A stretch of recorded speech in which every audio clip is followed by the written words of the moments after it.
Strawberry থেকে কিভাবে jam বা জেলি তৈরি করা হয় এই ভিডিওতে আমরা সেটাই দেখাবো।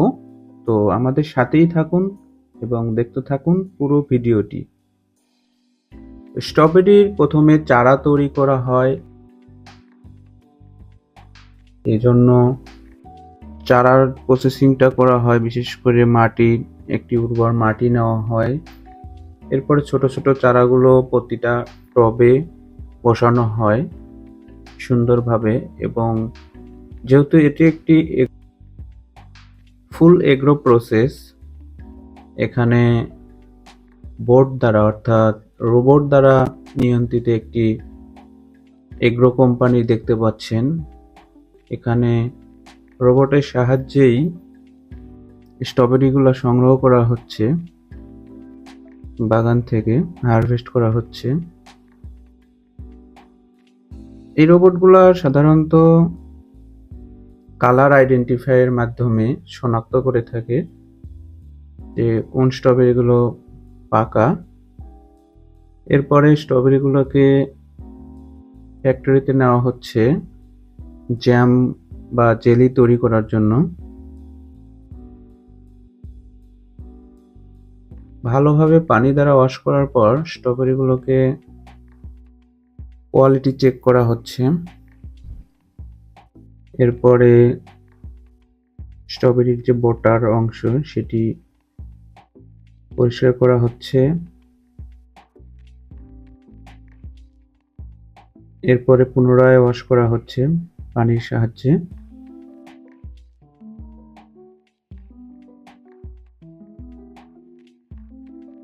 এটি একটি ফুল প্রসেস কোম্পানি, স্ট্রবেরি প্রসেস করা, যেখানে একটি স্ট্রবেরি থেকে অটোমেটিকভাবে জ্যাম বা জেলি তৈরি করা হয়।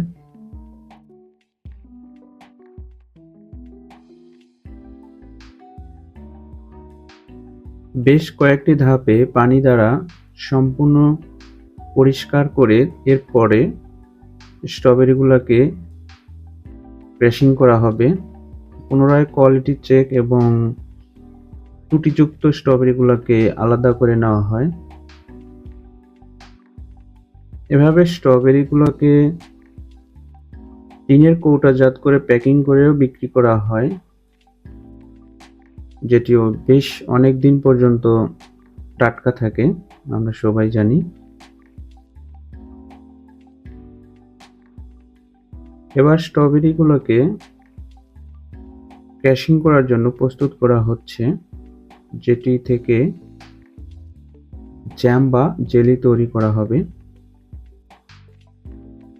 জ্যাম বা জেলি তৈরি করার পূর্বে প্রথমে স্ট্রবেরিগুলোকে পরিষ্কার করে এরপরে তার সাথে সুগার অর্থাৎ চিনি মিশানো হয়। এরপর চিনি এবং স্ট্রবেরিগুলোকে ক্র্যাশিং করা হবে।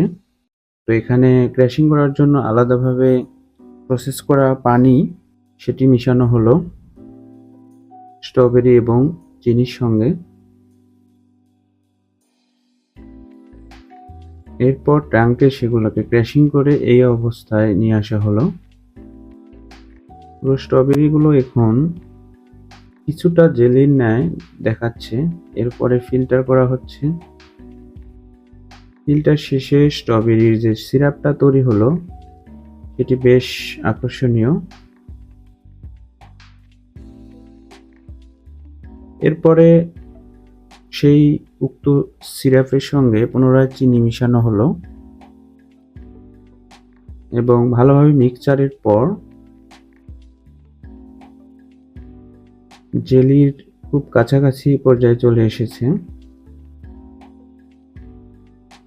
এখানে টেম্পারেচারের মাধ্যমে সিরাপটার অর্থাৎ যে জেলিটা তৈরি হয়েছে সেটার ডেনসিটি একটি নির্দিষ্ট পরিমাণে এনে বা ঘনত্ব একটি নির্দিষ্ট পরিমাণে এনে এর সঙ্গে অন্য অন্য ইনগ্রেডিয়েন্ট মিশানোর পরে সেগুলোকে প্যাকিং করার জন্য প্রস্তুত করা হয়।